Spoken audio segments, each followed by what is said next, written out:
Olá pessoal, bem-vindos ao nosso curso de Direito Processual Civil.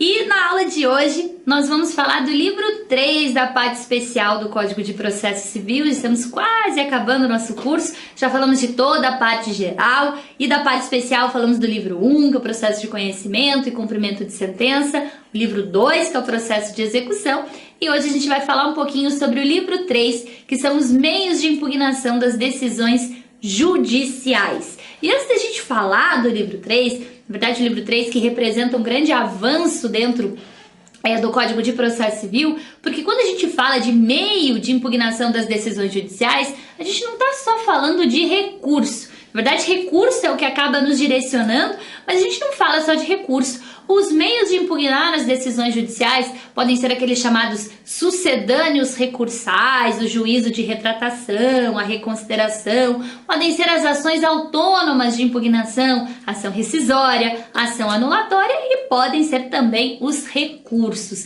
Então nós temos vários meios de impugnação das decisões judiciais. E na esfera recursal, dentro do ambiente dos recursos, foi onde aconteceu talvez a maior reforma dentro do nosso CPC, no sentido de implicar uma certa uniformidade dentro da nossa jurisprudência. Porque como estamos falando de meios de impugnar as decisões, né, essa impugnação gerará uma nova decisão e essas decisões precisam ter uma certa unicidade para combater aquela chamada jurisprudência lotérica que nós vivenciamos até a vigência do CPC de 73. Então, não significa engessar o sistema, mas significa, por meio da a assunção de competência, por meio do incidente de resolução de demandas repetitivas, por meio da força aos precedentes judiciais, você conseguir imprimir uma certa unicidade ao sistema para que tenhamos mais celeridade, para que tenhamos mais efetividade e que os nossos tribunais realmente se preocupem com aquilo que é importante no processo, que são as questões de fato, que são as questões de mérito e não meramente situações, vícios processuais.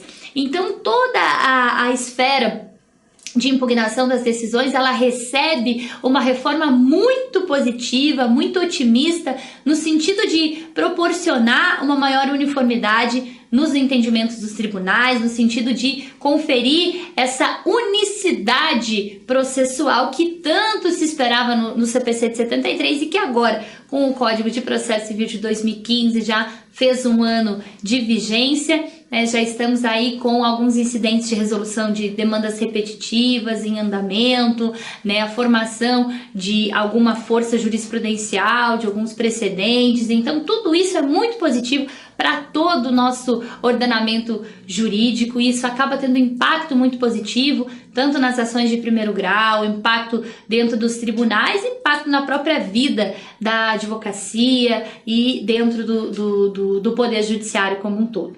Então a gente vai tratar aqui, logicamente não dá para falar de todos esses meios de impugnação, a gente vai se restringir à esfera recursal, mas só para dar uma introdução ao tema que é de extrema importância falar de precedentes, é de extrema importância falar dessa força da jurisprudência, é de extrema importância falar desses novos institutos que vêm colaborar com a celeridade, com a efetividade do processo. Então vamos lá. Teoria geral dos recursos.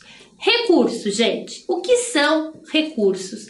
Os recursos são apenas um dos meios de impugnação das decisões. Um dos meios de impugnação das decisões. Como falei a vocês, nós temos os sucedâneos recursais, nós temos as ações autônomas de impugnação. Recurso é apenas um dos meios de impugnar as decisões. Só que os recursos, eles são um ato voluntário praticado de forma taxativa por aqueles que sofreram sucumbência, ou aqueles que são terceiros interessados, ou Ministério Público. Então, para que você possa recorrer, você tem que ser a parte vencida daquela decisão, ou o Ministério Público, ou um terceiro interessado, e você vai ter que procurar dentro daquela decisão se cabe algum recurso. E por isso o princípio da taxatividade. Só é recurso aquilo que a lei diz que é recurso. Então, recurso, ele não é um ato vinculado. O juiz proferiu uma sentença, você não é obrigado a entrar com recurso de apelação. Você entra com recurso de apelação se você quiser, desde que você seja parte legítima para tal e desde que o recurso de apelação esteja previsto em lei. Então, o recurso é um meio de impugnação, é um ato voluntário que serve para quê? Serve para reformar aquela decisão. E por isso que ele é devido àquela parte que sofreu sucumbência, a parte que perdeu a demanda. Porque se eu ganhei a demanda, qual é a finalidade de eu entrar com recurso? Nenhuma. Agora, se eu perdi, eu quero reformar aquela decisão de primeiro grau. Então, recurso ato voluntário, taxativo, previsto em lei, que se serve àquele que sofreu sucumbência, ao Ministério Público, a um terceiro interessado, com o objetivo de reformar aquela decisão anteriormente proferida. Isso, de uma forma geral, é recurso. A ideia central, como falei para vocês, é a uniformização dentro dos nossos tribunais. Porque um dos problemas que nós vivenciávamos dentro do CPC de 73 é que não tinha como se definir com precisão um entendimento do STJ, um entendimento do STF, um entendimento da turma do STJ. Porque muitas vezes o entendimento era do juiz, da pessoa do juiz e não da turma. E isso, na verdade, não dá. Nós temos que ter uma uniformidade dentro dos tribunais, tanto os tribunais superiores como também os tribunais de segundo grau. Então, a ideia central do CPC, nesse título, nesse livro 3, é justamente conferir uma maior uniformidade, uma uniformização dentro dos tribunais. Então, ali no artigo 926, nós temos essa ideia. Os tribunais devem uniformizar sua jurisprudência e mantê-la estável, íntegra e coerente. Então, a jurisprudência, é claro que ela é representativa do termômetro social. Só que o fato social, ele avança num passo muito mais acelerado do que o fato legislativo ou do que o fato judicial. E claro que mudar a jurisprudência é salutar. Significa que o fato está alterando, que as relações são modificadas, que há a implementação de novos direitos, mas não dá para a jurisprudência mudar de uma semana para outra, de um dia para o outro. A alteração da jurisprudência, ela é positiva, até porque o direito é uma ciência dinâmica, mas uma alteração de jurisprudência de 10 anos, de 20 anos, ou que tem algum fato que justifique essa alteração. Mas não a alteração jurisprudencial como a gente vivenciava até então, de hoje ter uma decisão e amanhã ter outra completamente diferente do mesmo tribunal, da mesma turma. Então, eles têm que manter uma jurisprudência estável, íntegra e coerente. Como é que será feito isso? Então, dentro daquilo que nós já conversamos no início, força dos precedentes, IRDR, assunção de competência e assim por diante. Vamos falar então de princípios dos recursos. O primeiro princípio, o princípio talvez mais importante da esfera recursal, é o duplo grau de jurisdição. Duplo grau de jurisdição, que significa que a minha decisão, ela pode ser analisada duas vezes. Por isso, duplo grau. Você entra com o seu processo em primeiro grau de jurisdição e um único magistrado decide, profere sentença. Dessa sentença, se você for sucumbente, você tem interesse de revisar, reformar. Aí você vai então para o segundo grau, duplo grau de jurisdição, aonde nós teremos uma decisão colegiada. 3 desembargadores vão reformar ou manter aquela decisão de primeiro grau. Por isso que se diz que nós temos o primeiro grau de jurisdição e o segundo grau de jurisdição. Em tese, o meu processo deve encerrar aí, no segundo grau de jurisdição. Os tribunais superiores, o manejo de um recurso especial, o manejo de um recurso extraordinário, são situações excepcionais. Eles não são terceiro grau de jurisdição. Não existe isso. Existe o duplo grau de jurisdição. Então, demandar um recurso especial, um recurso extraordinário, são situações excepcionais. A regra é que você tenha a sua tese apreciada uma vez no primeiro grau de jurisdição e uma segunda vez no segundo grau de jurisdição. Por isso, duplo grau de jurisdição. Princípio da unirrecorribilidade. O que é isso? Para cada decisão, eu só posso recorrer uma única vez. Então, o juiz proferiu sentença. Você tem um único recurso, que é a apelação. Não dá para você dessa sentença entrar com 2, 3 apelações ou entrar com uma apelação e um agravo de instrumento. Não. O juiz proferiu sentença, é um único recurso de apelação. E daí, sobre esse princípio da unirrecorribilidade, vem a seguinte situação. Professora, mas e os embargos de declaração? Quais são os embargos de declaração? Os embargos de declaração são um remédio processual, o recurso que você utiliza de uma decisão, de uma sentença, de um acórdão, enfim, para questionar algum vício relacionado a erro material, a obscuridade, contradição ou omissão na decisão. Então, se o juiz me profere uma sentença omissa, por exemplo, ingressei com um pedido, né, formalizei lá um dano material, um dano moral e um dano estético. O juiz definiu acerca do dano material e do dano moral, mas não falou nada sobre o dano estético na sentença. Logo, uma decisão omissa. Dá para você recorrer sobre esse dano estético se você nem sabe qual foi o posicionamento do juiz, se ele te concedeu ou se ele negou? Não dá. Então, primeiro, o que você vai ter que fazer? Diante de uma decisão omissa, você vai ter que propor os embargos de declaração. Propõe os embargos de declaração falando, juiz, essa decisão é omissa, então corrige lá. Aí ele vai lá e corrige. Concedo o dano estético ou nego o dano estético. Aí sim, minha sentença está completa? Agora tá. Aí você vai poder recorrer mediante recurso de apelação. Então, nesse caso, eu vou ter 2 recursos? Vou. Então, essa ideia da unirrecorribilidade, ela é flexibilizada quando nós temos embargos de declaração, mas perceba o seguinte, quando você utiliza os embargos de declaração, você não está recorrendo do mérito. Você não está falando que você quer aumentar, diminuir o dano moral, o dano material, o dano estético. Você está recorrendo do processo. A sentença foi omissa, então há um vício processual aqui, sem o qual eu não consigo demandar o meu recurso de apelação, certo? Então, você não está recorrendo 2 vezes. Você coloca 2 recursos, só que a finalidade dos embargos é suprir a omissão para completar a sentença e daí sim você poder manejar o teu recurso de apelação. Então a interposição dos embargos e posteriormente uma apelação não invalida o princípio da unirrecorribilidade. A unirrecorribilidade é eu só posso ter um recurso que analise o mérito, a reforma da decisão. Mas enquanto essa decisão não estiver completa, você não consegue recorrer. Então, primeiro, embargo de declaração e depois apelação. Princípio da taxatividade, só é recurso aquilo que o legislador disse que é recurso. Nós vamos ver mais para frente lá no artigo 994, todos os únicos recursos cabíveis no processo civil. O princípio da sucumbência, que significa que a legitimidade para a propositura do recurso, para a interposição do recurso, é daquele que sofreu sucumbência, daquele que perdeu o processo.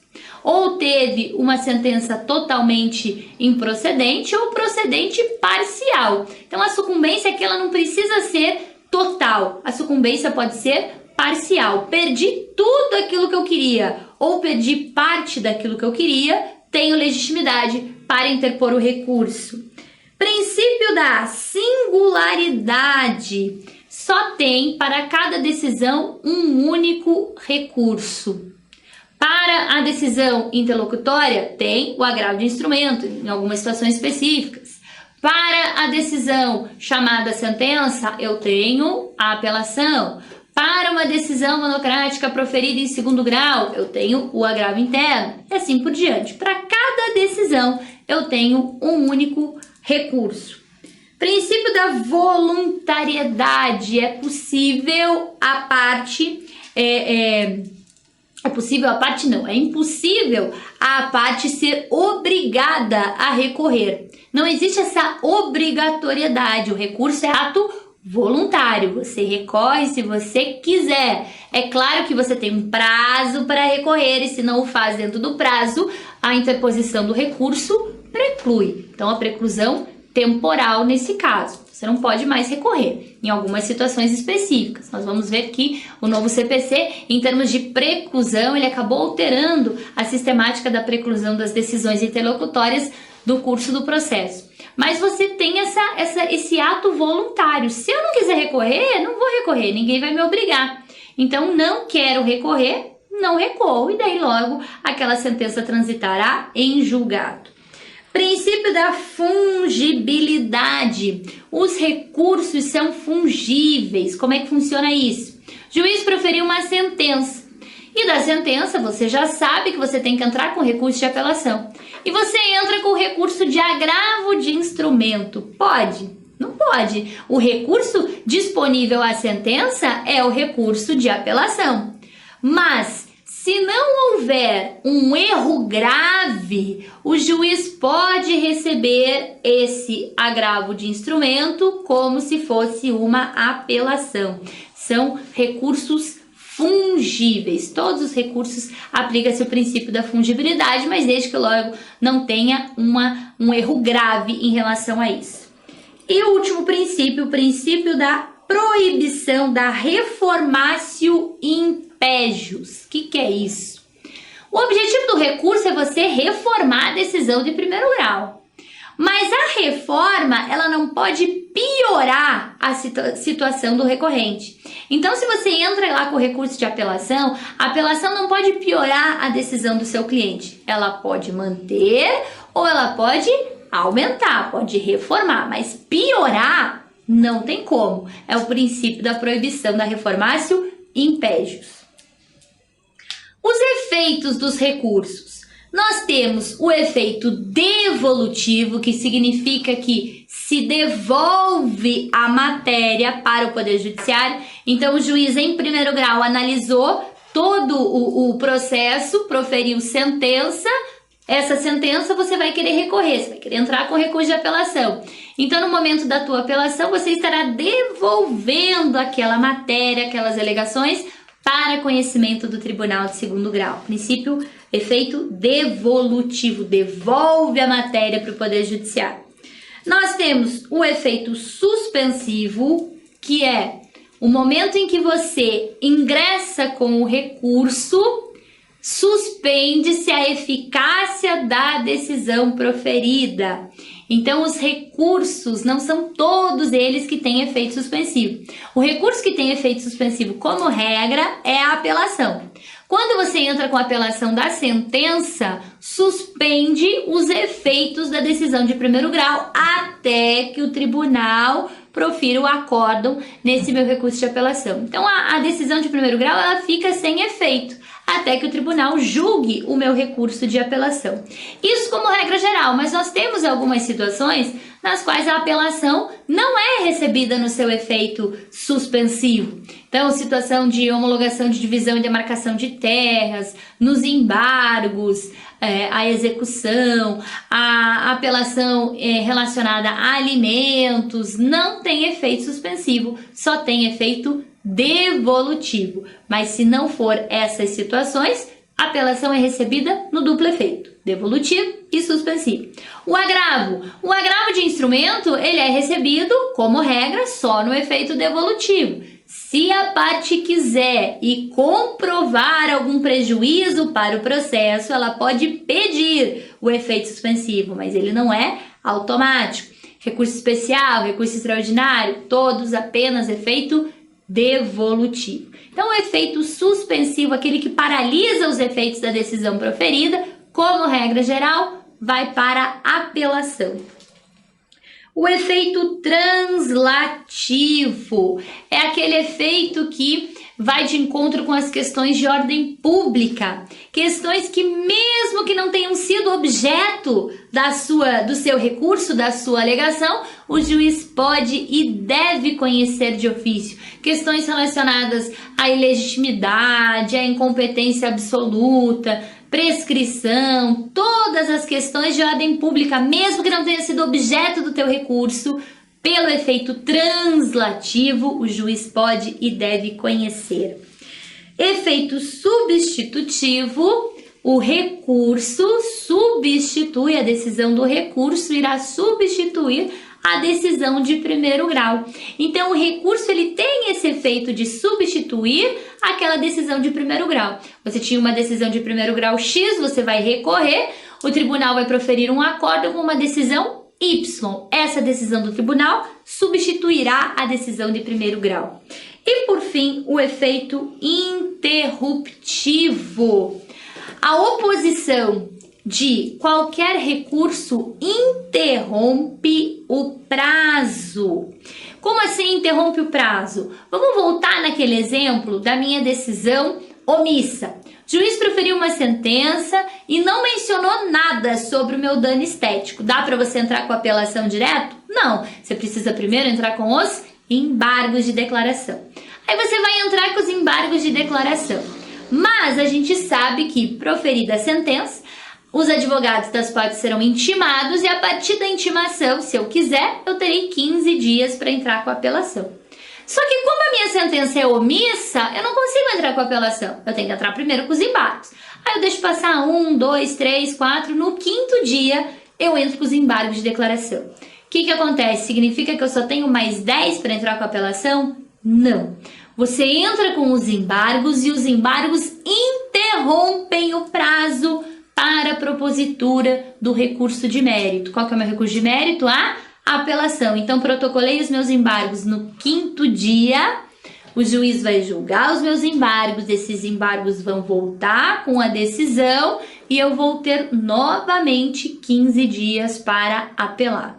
Então, o efeito interruptivo significa que ele devolve o prazo inteiro para a parte. Então, não interessa se você entrou com os seus embargos no 14º dia. Nossa, só tem um dia para entrar com a apelação? Não, entrou com os embargos, interrompeu o prazo. Na resposta dos embargos, você terá 15 dias tranquilamente para entrar com a tua apelação. Efeito interruptivo. Exame de admissibilidade. O que acontece aqui? A regra é que no novo CPC seja feito um único exame de admissibilidade. A exceção é que seja o duplo exame de admissibilidade. Vamos entender isso aqui. O recurso, ele passa por uma análise processual, que a gente chama de exame de admissibilidade, e depois, se tiver tudo regular, processualmente falando, ele passa para a fase do exame de mérito, que é o exame material, onde eu vou reformar, onde eu vou manter a decisão. Esse exame de admissibilidade, pelo CPC de 73, como é que funcionava? Ele era sempre duplo. Então, o juiz proferia a sentença em primeiro grau. O que você tinha que fazer? Entrar com recurso de apelação. Então, protocolava a tua apelação no primeiro grau. Aí, o juiz fazia o exame de admissibilidade inteiro no primeiro grau, intimava a outra parte para oferecer as contrarrazões e mandava tudo para o tribunal. O tribunal recebia o processo, fazia novamente um exame de admissibilidade e depois exame de mérito. Então, a gente tinha sempre esse duplo exame de admissibilidade pelo juiz de primeiro grau, pelo juiz de segundo grau e depois o exame de mérito. O que o CPC novo fez? Parou com isso. Falou, não. O exame de admissibilidade e mérito tem que ser direto no tribunal. O tribunal não tem a competência recursal, então é ele que vai fazer o exame de mérito e admissibilidade. Então, hoje, pelo novo CPC, você quer apelar da sentença? Você vai protocolar a tua apelação na origem. O juiz da origem vai só intimar a outra parte para oferecer as contrarrazões e vai mandar tudo para o tribunal. Lá no tribunal é que o tribunal vai fazer o primeiro e único exame de admissibilidade, requisitos formais processuais.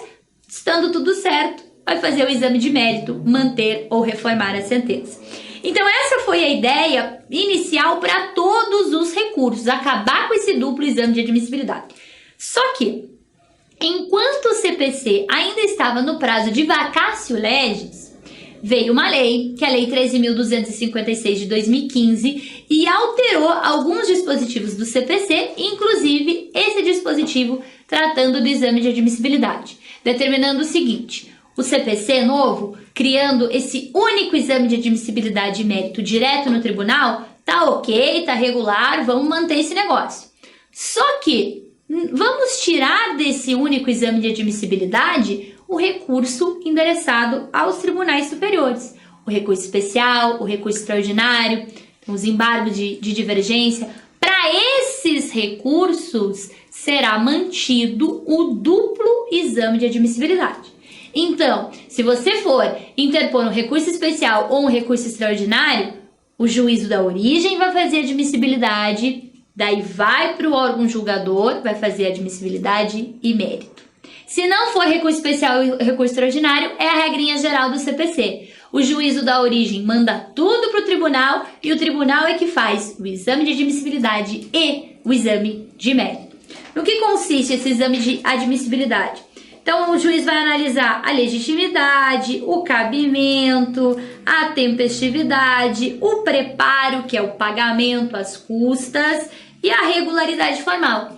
Estando tudo certo com o exame de admissibilidade, ele conhece o recurso, né? Então, vem aquelas decisões, conheço do recurso, e daí ele passa para o exame de mérito, aonde ele vai verificar se mantém a decisão, se reforma, e aonde nós encontramos a parte dispositiva, conheço do recurso e dou provimento, ou conheço do recurso e nego provimento.